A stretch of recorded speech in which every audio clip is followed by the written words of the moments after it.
માણસને ક્યારેય તેના કપડાં, ઉંમર કે હાલતને જોઈને આંકવો નહીં, કારણ કે સમય જ્યારે પલટાય છે ત્યારે સૌથી મોટો ઘમંડી પણ ઝૂંકવા માટે મજબૂર થઈ જાય છે. સવારે લગભગ 9 વાગ્યાનો સમય હતો. ગામની સાંકડી ગલીમાં અચાનક એક કાળી રંગની 5 કરોડ રૂપિયાથી મોંઘી લક્ઝરી કાર આવીને ઊભી રહી.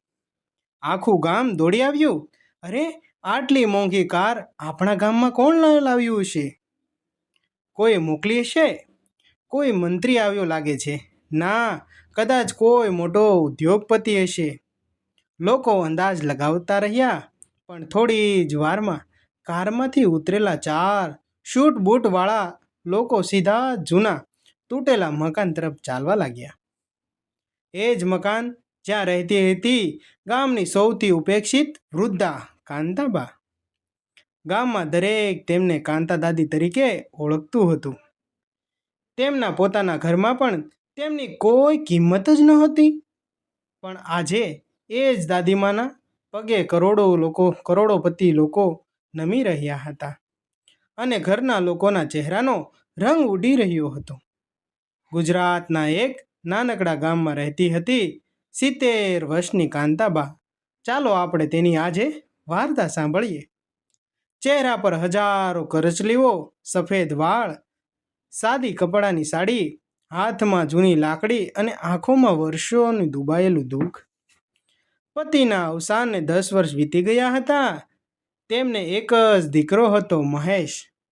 મહેશના લગ્ન કર્યા પછી ઘરમાં વહુ રેખા આવી. શરૂઆતમાં બધું જ સારું હતું, પરંતુ સમય જતાં ઘરમાં કાંતાબાનું સ્થાન ધીમે ધીમે ખૂણામાં પડેલી જૂની ખુરશી જેટલું પણ રહ્યું નહીં. સવારે સૌ માટે ચા બનતી, પણ કાંતાબાને પૂછતું પણ કોઈ નહીં. તેઓ પોતે જ રસોડામાં જઈને ઠંડી પડી ગયેલી ચા ગરમ કરીને પી લેતા. ઘરની અંદર 4 રૂમ હતા. એસીવાળો રૂમ દીકરા વહુનો, બીજો પૌત્ર આરવનો, ત્રીજો મહેમાન માટે અને કાંતાબા. તેમને સ્ટાફ રૂમની બાજુમાં નાનો અંધારો ઓરડો મળ્યો હતો, જ્યાં ઉનાળામાં અસહ્ય ગરમી, શિયાળામાં હાડ થીજી જાય તેવી ઠંડી પડતી. પણ તેમને ક્યારેય ફરિયાદ નહોતી કરી. એક દિવસ બપોરે કાંતાબા ધીમે ધીમે રસોડામાં ગયા. તેમણે પ્રેમથી પૂછ્યું, વહુ, આજે રોટલી એક વધારાની મળશે? સવારે ભૂખ ઓછી હતી. રેખાએ ગુસ્સાથી જવાબ આપ્યો, બા, ડૉક્ટરે કહ્યું છે ને કે ઓછું ખાવું. આ ઉંમરે આટલું બધું ખાશો તો બીમાર પડી જશો. કાંતાબા ચૂપ રહી ગયા. પણ સાચી વાત એ હતી, રસોડામાં પૂરતું ભોજન હતું, ફક્ત કાંતાબા માટે જ નહોતું. થોડી વાર પછી પૌત્ર આરવ પીઝા લઈને આવ્યો. રેખાએ હસતા કહ્યું, આરવ બેટા, ગરમ છે, જલ્દી ખાઈ લે. કાંતાબા દૂરથી જોઈ રહ્યા હતા. એક ટુકડો પણ કોઈએ પૂછ્યું નહીં કે કાંતાબા, લ્યો તમે આ. તેમણે પાણી પીધું અને પોતાના રૂમમાં જઈને ભગવાન સામે બેઠા ધીમેથી બોલ્યા, હે પ્રભુ, હું હવે કંઈ માંગતી નથી, ફક્ત મારા સંતાનોને સારા સંસ્કાર આપજો. આરવ બાળપણમાં જ દાદીમાનો લાડકો હતો. રોજ વાર્તા સાંભળીને જ સૂતો, પણ હવે તેના હાથમાં મોબાઈલ હતો, દાદીમાં નહીં. એક દિવસ કાંતાબાએ પ્રેમથી કહ્યું, બેટા, થોડું મારી પાસે બેસ. આરવે ફોનમાંથી નજર પણ ઉઠાવી નહીં. હો દાદી, પ્લીઝ ડિસ્ટર્બ ના કરો. એટલામાં તેના મિત્રો આવી ગયા. આરવે શરમાઈને કહ્યું, આ મારા દાદી છે. પછી ધીમેથી મિત્રને બોલ્યો, બહાર જ રહેજો હો, દાદી બહુ જૂના વિચારના છે, ખીજાશે અને સમજાવશે બહુ. આ શબ્દો કાંતાબાના હૃદયમાં તીરની જેમ વાગી ગયા. તેમણે પહેલી વાર અનુભવ્યું, ઘરમાં સૌથી મોટું એકાંત માણસોની વચ્ચે જ મળે છે. સાંજે મહેશ ઓફિસથી આવ્યો. કાંતાબા ખુશ થઈ ગયા, મારો દીકરો આવ્યો. બેટા, આજે તારા માટે ગરમ દૂધ રાખ્યું છે. મહેશ ચીડાઈ ગયો, માં, તમે આરામ કરો ને, દરેક કામમાં વચ્ચે પડવાની જરૂર નથી. આજકાલના સમયમાં અમારને ખબર પડે છે શું કરવું અને શું ન કરવું. કાંતાબાએ દૂધનો ગ્લાસ પાછો મૂકી દીધો. આંખોમાંથી 2 ટીપાં સરકી ગયા, પણ કોઈએ જોયા જ નહીં. રાત્રે બધા સૂઈ ગયા. કાંતાબા પોતાના ઓરડામાં બેઠા બેઠા જોતા રહ્યા. તેમણે પલંગની નીચે રાખેલું જૂનું લોખંડનું બોક્સ બહાર કાઢ્યું. બોક્સ પર ધૂળની જાડી પરત હતી. તેમણે ધીમેથી તાળું ખોલ્યું. અંદર જૂનો ફોટોગ્રાફર, કેટલાક મહત્વના દસ્તાવેજો, એક સોનાનો પેન અને એક ચમકતું સોનેરી રંગનું કાર્ડ. કાંતાબાએ એ કાર્ડ હાથમાં લીધું. તેમની આંખોમાં અચાનક આત્મવિશ્વાસ ઝળકી ઉઠ્યો. તેમણે ધીમેથી સ્મિત કર્યું અને બોલ્યા, હવે સમય આવી ગયો છે. ઘણા વર્ષો સુધી મેં મારી ઓળખ છુપાવી રાખી, પણ હવે સાચું સ્વપ્ન બધાને બતાવવું જોશે. બતાવવાનો સમય આવી ગયો છે. એટલામાં તેમનો જૂનો મોબાઈલ વાગ્યો. ટ્રિંગ ટ્રિંગ. સ્ક્રીન પર માત્ર એક જ નામ ઝળહળી રહ્યું હતું, ચેરમેન ઓફિસ. કાંતાબાએ ફોન ઉપાડ્યો. સામેથી અવાજ આવ્યો, મેડમ, અમે કાલે સવારે 9 વાગ્યે તમને લેવા આવી રહ્યા છીએ. આખા બોર્ડ ઓફિસમાં ડિરેક્ટર તમારી રાહ જોઈ રહ્યા છે. કાંતાબાએ શાંત અવાજમાં જવાબ આપ્યો, હું તૈયાર રહીશ. એટલું કહીને તેમણે ફોન મૂકી દીધો. ઘરની બહાર શાંતિ હતી, પણ આવતીકાલની સવાર આ પરિવારનું આખું જીવન બદલી નાખવાની હતી. જેને દુનિયા નબળો માને છે, ક્યારેક એ જ માણસ પોતાની શાંતિથી ઇતિહાસ લખી નાખે છે. બીજા દિવસે સવારે ગામમાં રોજની જેમ સૂર્ય ઉગ્યો, પણ કાંતાબાના ઘરમાં કોઈને ખબર નહોતી કે આજનો દિવસ તેમની જિંદગીનો સૌથી મોટો બળાંક મારીને આવવાનો છે. રેખા રસોડામાં નાસ્તો બનાવી રહી હતી. મહેશ મોબાઈલમાં ઓફિસની મેસેજ જોઈ રહ્યો હતો. આરવ હેડફોન નાખીને ગેમ અને ગીતો સાંભળી રહ્યો હતો અને કાંતાબા પોતાના નાના ઓરડામાં શાંતિથી બેઠા હતા. તેમણે પોતાની જૂની સફેદ સાડી બદલી. અલમારીમાંથી વર્ષો જૂની પણ ખૂબ જ સુંદર રેશમી સાડી બહાર કાઢી. પછી નાની થેલીમાંથી એક સોનાની ઘડિયાળ અને મોતીના માળા પહેરી. અરીસામાં પોતાને જોયા. આંખોમાં વર્ષો પછી એક અજાણી ચમક દેખાવા લાગી. ધીમેથી બોલ્યા, આજે મારા જીવનનું છેલ્લું પરીક્ષણ પૂર્ણ થશે. સવારના 9 વાગ્યા. અચાનક ઘરની બહાર બ્રેક વાગેનો અવાજ આવ્યો. ચીરીટ. અવાજ સાંભળીને આખું ગામ બહાર દોડી આવ્યું. એક નહીં, બે નહીં, 3 કાળી લક્ઝરી કાર, પાછળ 2 સુરક્ષા વાહનો. ગામના બાળકો આશ્ચર્યથી બોલી ઉઠ્યા, અરે, ફિલ્મનું શૂટિંગ શરૂ છે કે શું? પણ મહેશ બહાર આવ્યો. રેખા બારીમાંથી જોવા લાગી. ત્યાં સુધીમાં સૂટ બૂટ પહેરેલા 5 લોકો કારમાંથી નીચે ઉતર્યા. તેમના હાથમાં સુંદર ફૂલોના ગુલદસ્તા હતા. તેઓ સીધા ઘરના દરવાજા તરફ આવ્યા. મહેશ વિચાર્યું, કદાચ કોઈ સરકારી અધિકારી ખોટા સરનામે આવી ગયા લાગે છે, અને તે હસવા લાગ્યો અંદરો અંદર. એક ઊંચા કદના વ્યક્તિએ નમ્રતાથી પૂછ્યું, શું કાંતાબા ઘરે છે? મહેશે કહ્યું, હા છે તો, પણ તમે કોણ? એ વ્યક્તિએ ધીમું સ્મિત કરીને કહ્યું, અરે, સિદ્ધરાજ ગ્રુપના મુખ્ય કાર્યાલયમાંથી આવ્યો છીએ. આજે અમારી કંપનીની સ્થાપનાના 50 વર્ષ પૂર્ણ થઈ ગયા છે, અને અમારી કંપનીની સ્થાપના તથા ચેરમેન સરશ્રીને સન્માનપૂર્વક લેવા આવ્યા છીએ. મહેશ હસવા લાગ્યો, તમે કદાચ ખોટા ઘરે આવ્યા છો. અહીં તો મારી વૃદ્ધ માં રહે છે અને અમે રહીએ છીએ. તેમને તો મોબાઈલ પણ બરાબર ચલાવતા નથી આવડતું. એ વ્યક્તિ પણ હસ્યો. પછી ખૂબ જ શાંતિથી બોલ્યો, સાહેબ, અમે કોઈ ભૂલ કરતા નથી. અમે કાંતાબેન કાનજીભાઈ પટેલને લેવા આવ્યા છીએ. મહેશના ચહેરા પરથી હાસ્ય ગાયબ થઈ ગયું. તે ગભરાઈને જોવા લાગ્યો. એટલામાં ઘરના અંદરથી કાંતાબા બહાર આવ્યા. પણ આજે તેમને જોઈને કોઈ વિશ્વાસ કરી શકે તેમ નહોતું. સફેદ રેશમી સાડી, સોનેરી કિનારી, મોતી માળા અને સોનાની ઘડિયાળ, સીધી કમર, આત્મવિશ્વાસથી ભરેલો ચહેરો. તેમને જોતા જ પાંચેય અધિકારીઓ એક સાથે હાથ જોડીને નમી ગયા. નમસ્તે મેડમ. એક અધિકારીએ તેમના પગે હાથ લગાડ્યો. રેખાના હાથમાંથી ચાનો કપ નીચે પડી ગયો. આરવના હાથમાંથી મોબાઈલ સરકી ગયો. મહેશ મૂર્તિને જેમ ઊભી રહી ગયો. ગામના સરપંચ પણ ત્યાં જ આવી પહોંચ્યા. તેમણે પૂછ્યું, આ બધું શું છે?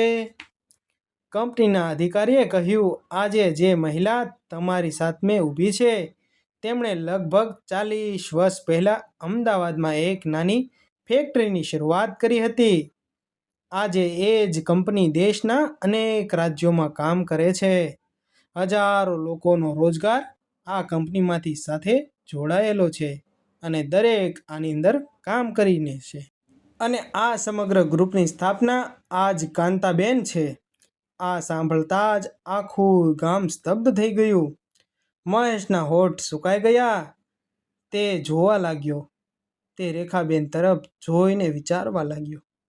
રેખાની આંખોમાંથી ભય દેખાવા લાગ્યો. આરવ પ્રથમ વખત પોતાની દાદીને નવી નજરે જોવા લાગ્યો. મહેશ ધીમેથી પૂછ્યું, માં, જો આ બધું સાચું છે તો તમે અમને ક્યારેય કહ્યું કેમ નહીં? કાંતાબાએ માત્ર એક જ જવાબ આપ્યો, કારણ કે હું સંપત્તિ નહીં, સંસ્કારનો વારસદાર શોધી રહી હતી. આ શબ્દો સાંભળીને ત્યાં ઊભેલા દરેક વ્યક્તિના રૂંવાટા ઊભા થઈ ગયા. પણ હજી સૌથી મોટું રહસ્ય ખુલવાનું બાકી હતું. કંપનીના સીઈઓએ ફાઇલ બહાર કાઢી અને કહ્યું, મેડમ, હવે સમય આવી ગયો છે કે પરિવારને વસિયત વિશે પણ જણાવવામાં આવે. આ સાંભળતા જ મહેશ, રેખા અને આરવના ચહેરાનો રંગ ઉડી ગયો. શું એ વસિયતમાં આખી કરોડોની સંપત્તિ દીકરાના નામે હતી? કે પછી કોઈ એવું નામ લખેલું હતું જેની કોઈને કલ્પના પણ નહોતી? સાચે શું હતું તે કોઈને ખબર નહોતી. મિત્રો, તમે અત્યાર સુધી જો વિડીયોમાં બન્યા હોય તો વિડીયોને લાઈક અને નીચે સ્ટાર જરૂર આપજો, જેથી મારો વિડીયો આગળ જાય અને અમને મોટિવેશન મળ્યા કરે. ચાલો આપણે વાર્તા આગળ વધારીએ. પૈસા કમાવા માટે બુદ્ધિ જોઈએ, પરંતુ પૈસાનો અહંકાર ન આવે તે માટે સંસ્કાર જોઈએ. કાંતાબાના ભૂતકાળનો દરવાજો ખુલ્યો. ઘરની બહાર હજુ પણ આખું ગામ ભેગું હતું. કંપનીના સીઈઓએ હાથમાં વસિયતની ફાઇલો હતી. મહેશ, રેખા અને આરવની નજર સતત કાંતાબા પર જ હતી. થોડી ક્ષણો માટે શાંતિ છવાઈ ગઈ. પછી કાંતાબાએ ધીમે અવાજે કહ્યું, આજે તમે બધા મને એક રીતે જોઈ રહ્યા છો એવી હું જન્મથી નહોતી. એક સમય એવો પણ હતો જ્યારે મારી પાસે 2 ટાઈમનું ભોજન પણ નહોતું. હું ખેડૂતની દીકરી હતી. ઘરમાં ગરીબી હતી, પણ ઈમાનદારી અને મહેનતની કોઈ કમી નહોતી. લગ્ન પછી કાંતાબાએ તેમના પતિ કાનજીભાઈ અમદાવાદમાં આવ્યા. ખીચામાં માત્ર 500 રૂપિયા હતા. રહેવા માટે ભાડાનો કોઈ એક નાનકડો ઓરડો હતો. ઘણા દિવસો સુધી બંને એક જ થાળીમાં ભોજન લીધું. કાનજીભાઈ દિવસભર મજૂરી કરતા અને કાંતાબા રાત્રે ઘરના બેઠા બેઠા મસાલા બનાવતા. પછી બંનેની નાની દુકાન શરૂ કરી. દિવસ રાત મહેનત કરી. એક દિવસ દુકાન નાની ફેક્ટરીમાં બદલાઈ ગઈ. ફેક્ટરી કંપનીમાં અને કંપની દેશની જાણીતી બ્રાન્ડ બની ગઈ. હજારો લોકો રોજગાર તેમની મહેનતથી ચાલતા લાગ્યો. આ પ્રશ્ન આખા ગામના મનમાં હતો. કાંતાબાએ આંખોમાં પાણી સાથે કહ્યું, મારા પતિએ મૃત્યુ પહેલાં એક વાત કહી હતી, કાંતા, પૈસા તો ઘણા કમાઈ લીધા, હવે એક કામ કરજે, આપણો દીકરો માણસ કેવો બને છે એ જો. એટલે મને નક્કી કર્યું કે મહેશને ક્યારેય નહીં કહીએ કે અમે કેટલા પૈસાદાર છીએ. અમે કંપની ટ્રસ્ટને સોંપી દીધી અને હું ગામમાં સામાન્ય વૃદ્ધની જેમ રહેવા લાગી. મારે જોવું હતું મારો દીકરો મને પ્રેમ કરે છે કે મારી સંપત્તિને. આ સાંભળીને મહેશનું માથું શરમથી ઝૂકી ગયું. કંપનીના સીઈઓએ ફાઇલ ખોલી ધીમે અવાજે કહ્યું, મેડમ, શું હવે વસિયત વાંચવાની પરવાનગી છે? કાંતાબાએ હા પાડી. સૌની નજર ફાઇલ પર હતી. સીઈઓએ વાંચવાનું શરૂ કર્યું. હું કાંતાબેન કાનજીભાઈ પટેલ મારી તમામ વ્યક્તિગત સંપત્તિ, કંપનીના શેર, જમીનો અને બેંકમાં રહેલી મૂડી અંગે આ અંતિમ ઈચ્છા વ્યક્ત કરું છું. મહેશ અને રેખાનું હૃદય જોરથી ધબકવા લાગ્યું. તેમને ખાતરી હતી કે આટલી સંપત્તિ તો આખરે દીકરાને જ મળશે. પણ આગળના શબ્દોએ બધાને હચમચાવી દીધા. સીઈઓએ વાંચ્યું, મારી કુલ સંપત્તિ 80% ભાગ કાનજી કાંતા સેવા ટ્રસ્ટને આપવામાં આવે, જેમાંથી વૃદ્ધાશ્રમ, અનાથ બાળકો, શિક્ષણ અને ગરીબ દર્દીઓને સારવારમાં આવે. આ સાંભળીને ગામના સન્નાટો છવાઈ ગયો. તેમનો દીકરો મહેશ પણ ગંભીર સ્થિતિમાં થઈ ગયો. પછી તેમણે આગળ વાંચ્યું, મારો દીકરો મહેશને માત્ર એટલી જ મિલકત આપવામાં આવે જેટલીથી તે સન્માનપૂર્વક જીવી શકે. કારણ કે સંપત્તિ વારસામાં મળી શકે, પણ સંસ્કાર ક્યારેય વારસામાં મળતા નથી. મહેશની આંખોમાંથી આંસુ વહેવા લાગ્યા. રેખા જમીન પર બેસી ગઈ. આરવ પહેલી વાર પોતાના દાદીના પગે પડીને રડવા લાગ્યો. કાંતાબાએ આરવને ઊભો કર્યો, તેના માથા પર હાથ ફેરવ્યો અને કહ્યું, બેટા, હજી વસિયત પૂરી નથી થઈ. તું ટેન્શન ના લે. એક છેલ્લો નિર્ણય હું આજે બધાની સામે લેવા જઈ રહી છું. સીઈઓએ બીજી ફાઇલ બહાર કાઢી. બહાર કાઢતા જ આખું ગામ તેની સામે જોઈને સ્તબ્ધ થઈ ગયું. તેમાં કંપનીના નવા ચેરમેન નામ લખેલું હતું. સીઈઓ બોલ્યા, મેડમ, ફક્ત તમારી એક સહીની રાહ છે. આ સાંભળતા જ મહેશને લાગ્યું, કદાચ હવે કંપનીની જવાબદારી મને મળશે. પણ કાંતાબાના ચહેરા પર જે સ્મિત હતું એ જોઈને લાગતું હતું કે આગળ જે થવાનું હતું તેની કલ્પના પણ કોઈએ કરી નહોતી, અને હકીકત પણ એવી જ થવાની છે. તો મિત્રો, તમે વિડીયોને લાઈક જરૂર કરજો. જો બાકી રહી ગયો હોય તો લાઈક અને સ્ટાર જરૂર આપજો. મિત્રો, તમે સ્ટાર આપશો તો મારો વિડીયો વધુ વાયરલ જશે. જે ઘરમાં વડીલોનું સન્માન નથી થતું, ત્યાં લક્ષ્મી પણ લાંબો સમય ટકતી નથી. કંપનીના સીઈઓએ હાથમાં એક જાડી ફાઇલ હતી. તેમણે ધીમેથી કહ્યું, મેડમ, માત્ર તમારી એક સહી બાકી છે. મહેશનું હૃદય જોરથી ધબકવા લાગ્યું. તેના મનમાં એક જ વિચાર, આ આખરે મને માફ કરી દેશે. માં આખરે મને માફ કરી દેશે. કંપની તો મને જ મળશે. રેખાએ પણ મનમાં કરોડોના સપના જોઈ લીધા. આરવ તો પોતાની દાદીને જોતો જ રહી ગયો. કાંતાબાએ ફાઇલ હાથમાં લીધી. થોડી ક્ષણો સુધી બધાની સામે શાંતિથી ઊભા રહી ગયા. પછી તેમણે સીઈઓને પૂછ્યું, બોર્ડના બધા સભ્યો આવી ગયા છે? જી મેડમ, બધા તમારી હાજરીમાં છે. થોડી જ વારમાં કાંતાબા કંપનીના મુખ્ય કાર્યાલય પહોંચ્યા. એટલી મોટી ઇમારત કે મહેશ અને રેખાની આંખો પહોળી થઈ ગઈ. રિસેપ્શનથી લઈને ટોચના અધિકારીઓ સુધી દરેક વ્યક્તિ એક જ શબ્દ બોલી રહ્યા હતા, welcome chairman madam, welcome chairman's madam. Meeting હોલમાં લગભગ 50 જેટલા ડિરેક્ટરો બેઠા હતા. જેમ જ કાંતાબા અંદર પ્રવેશ્યા, બધા પોતાની ખુરશી પરથી ઊભા થઈ ગયા. જોરદાર તાળીઓનો ગડગડાટથી આખો હોલ ગુંજી ઉઠ્યો. મહેશની આંખોમાંથી આંસુ ટપકવા લાગ્યા. આજે પહેલી વાર તેને સમજાયું, જે માને તે ઘરમાં અવગણના કરતો હતો, તેને જરીએ માન આપતો નહોતો. દુનિયા તેમને કેટલું માન આપી રહી હતી.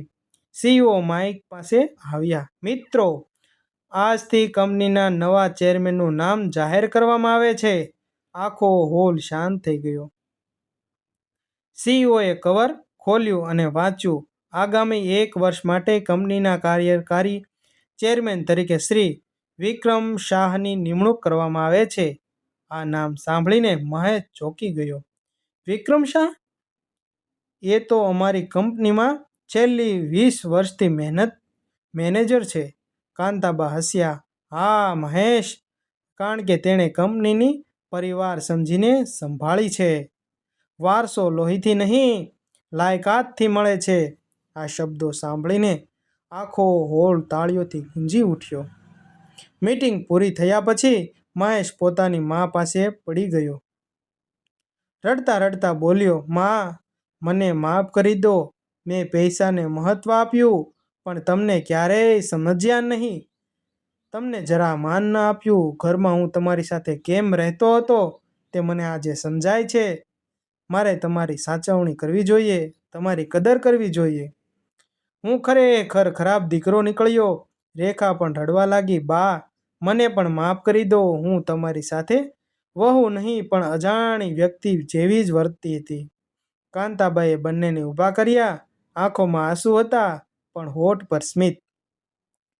ભૂલ દરેક માણસની થાય છે, પણ જે પોતાની ભૂલ સ્વીકારી લે છે એ જ માણસ ક્યારેક નાનો નથી બનતો. હું તમને માફ કરું છું, પણ માફીનો અર્થ એ નથી કે ભૂતકાળ ભૂલી જવો. હવે તમારે કર્મથી સાબિત કરવું પડશે કે તમે બદલાઈ ગયા છો. આરવ દાદીમા પાસે ગયો આવ્યો. તે રડી રહ્યો હતો. દાદી, હું તમારાથી શરૂઆતમાં ગયો હતો, શરમાઈ ગયો હતો. મારા મિત્રો સામે મેં તમારો પરિચય કરાવવામાં પણ અચકડાટ અનુભવ્યો હતો અને હું તમને નીચા જોયું લાગતું હતું. પણ આજે સમજાયું, સૌથી મોટો માણસ એ હોય છે જેને પોતાના વિશે ક્યારેય ગર્વ નથી હોતો. કાંતાબાએ પ્રેમથી તેમના માથા પર હાથ ફેરવ્યો. પછી ખીચામાંથી એક જૂની ચાવી કાઢી. આરવ, આ ચાવી મારી મહેનતની નાની ફેક્ટરીની છે. આજે હું આ તને આપું છું. પૈસા નહીં, આ મહેનતની નિશાની છે. જ્યારે પણ જીવનમાં સફળતા થા, ક્યારેય કોઈની ગરીબી માણસનું અપમાન ન કરતો. આરવે દાદીમાના પગ પકડી લીધા. 2 દિવસ પછી કાંતાબાએ આખા ગામની સભા બોલાવી. ગામમાં સરપંચ, શિક્ષકો, ખેડૂતો, મહિલાઓ બધાને ભેગા કર્યા. દરેક લોકો ધીરે ધીરે સભાખંડમાં હાજર થયા. કાંતાબાએ સ્ટેજ પર ઊભા રહ્યા. તેમણે જાહેરાત કરી, આજથી મારા પતિના નામે કાનજીભાઈ વૃદ્ધ સન્માન યોજના શરૂ કરવામાં આવે છે. ગામના કોઈ પણ વૃદ્ધ વ્યક્તિને ભોજન, દવા કે સારવાર માટે ક્યારેય પૈસાની તકલીફ નહીં પડે. પછી તેમણે બીજી જાહેરાત કરી, ગામની દરેક દીકરીનું ઉચ્ચ શિક્ષણ અને ગરીબ બાળકો માટે અભ્યાસ માટે ટ્રસ્ટ કરે છે. તે ટ્રસ્ટમાંથી તેને પૈસા મળશે. અંતે તેમણે સૌથી મોટો નિર્ણય જાહેર કર્યો. દર વર્ષે જે પરિવાર પોતાના વૃદ્ધ માતા પિતાને સૌથી વધુ સેવા કરશે તેમને મારી ટ્રસ્ટ તરફથી વિશેષ સન્માન મળશે અને આર્થિક પુરસ્કાર આપવામાં આવશે. આ સાંભળતા જ આખું ગામ ઊભું થઈ ગયું. તાળીઓના એવા ગડગડાટ થયો એ ઘણા લોકોની આંખોમાંથી આંસુ વહેવા લાગ્યા.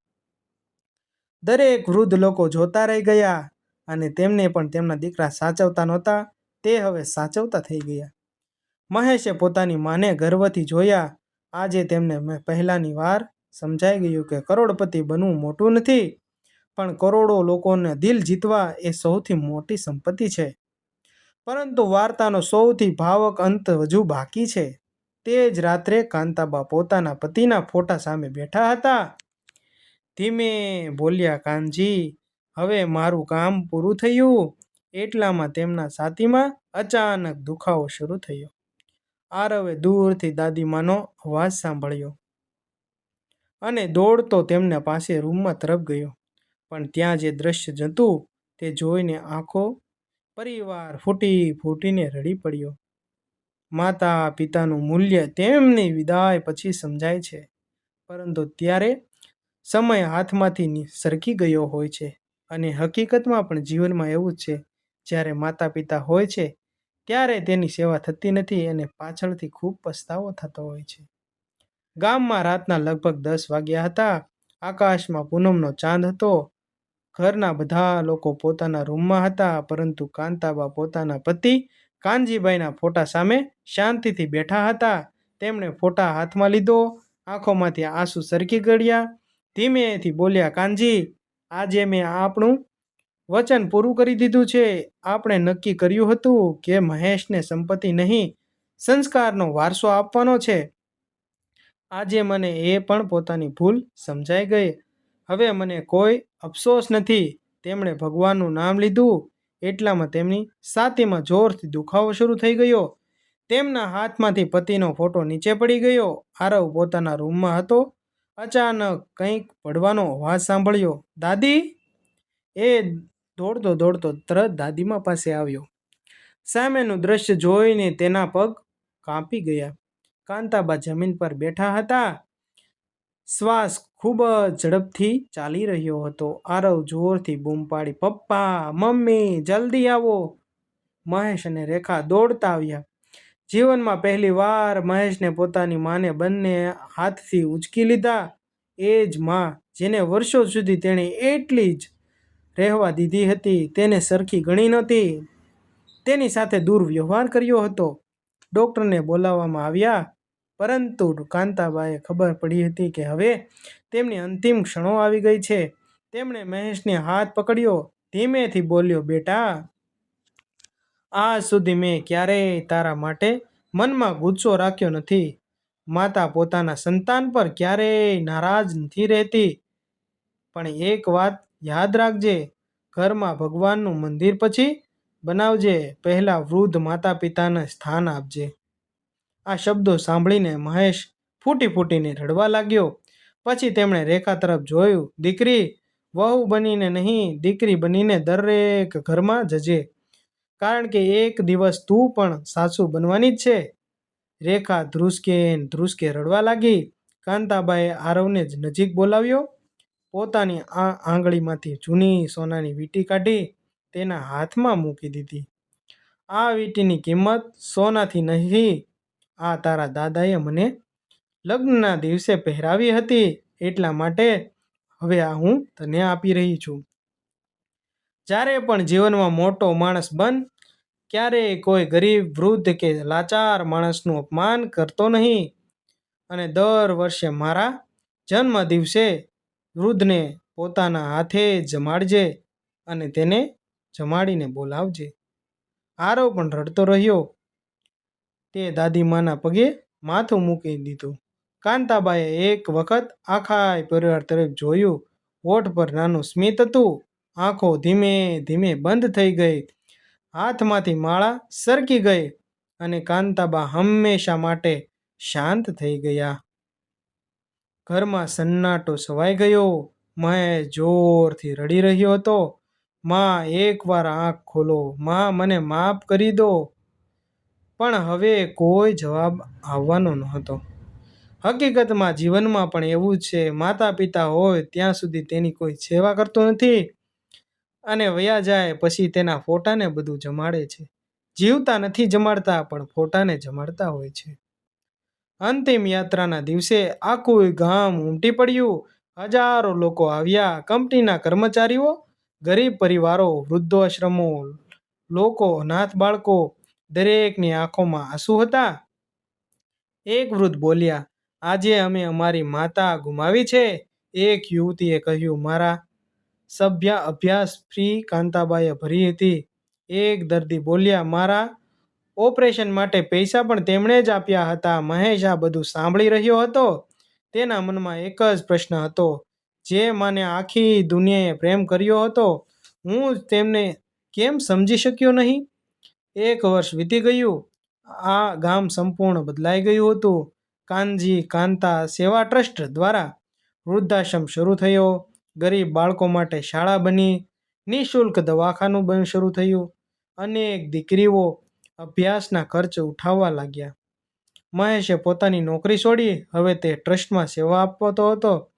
રેખા દરરોજ વૃદ્ધાશ્રમમાં જઈને વૃદ્ધોની સેવા કરતી હતી અને આરવ દર રવિવારે એક વૃદ્ધને પોતાના હાથે ભોજન કરાવતો. તે દાદીમાની વીંટી આજે પણ પોતાના હાથમાં જ પહેરેતો હતો. અંતિમ સંદેશ. મિત્રો, આ અંતિમ સંદેશ તમે જરૂર સાંભળજો. તેમાં જે મોરલ લખેલું છે તે તમારા દિલને ચૂમી જશે. એક દિવસ આરવે દાદીમાના ફોટા પાસે દીવો પ્રગટાવ્યો. ધીમેથી બોલ્યો, દાદી, તમે અમને કરોડોની મિલકત નથી આપી, તમે અમને માણસ બનાવવાનું શીખવ્યું છે. એ જ સમયે મહેશનો ફોટો સામે હાથ જોડ્યા અને આંખોમાંથી આંસુ થોડી રહ્યા હતા. માં, આજે સમજાયું કે દુનિયાનો સૌથી મોટો કરોડપતિ એ નથી જેના બેંકમાં કરોડો હોય, પરંતુ એ છે જેના આશીર્વાદ માટે હજારો લોકો હાથ જોડે. ઘરમાં ફરી શાંતિ હતી, પણ આ વખતે એ શાંતિમાં પસ્તાવો નહોતો, સંસ્કાર હતા, બોધ હતા. વડીલોએ ક્યારેય બોજ ન સમજવો. તે માતા પિતાનું આખું જીવન, આખું ભવિષ્ય બનાવ્યું હોય છે. તેમના વૃદ્ધાસ થવામાં થોડા વર્ષો પ્રેમ, સન્માન અને સમય આપવાનો એ જ સાચી સંપત્તિ છે. મિત્રો, તમને મારો વિડીયો જોવો ગમ્યો હોય તો મારી ચેનલને લાઈક, શેર અને સબસ્ક્રાઈબ કરજો અને સ્ટાર આપવાનું ન ભૂલતા. મિત્રો, તમે વિડીયો જોવા બદલ તમારો ખૂબ ખૂબ આભાર.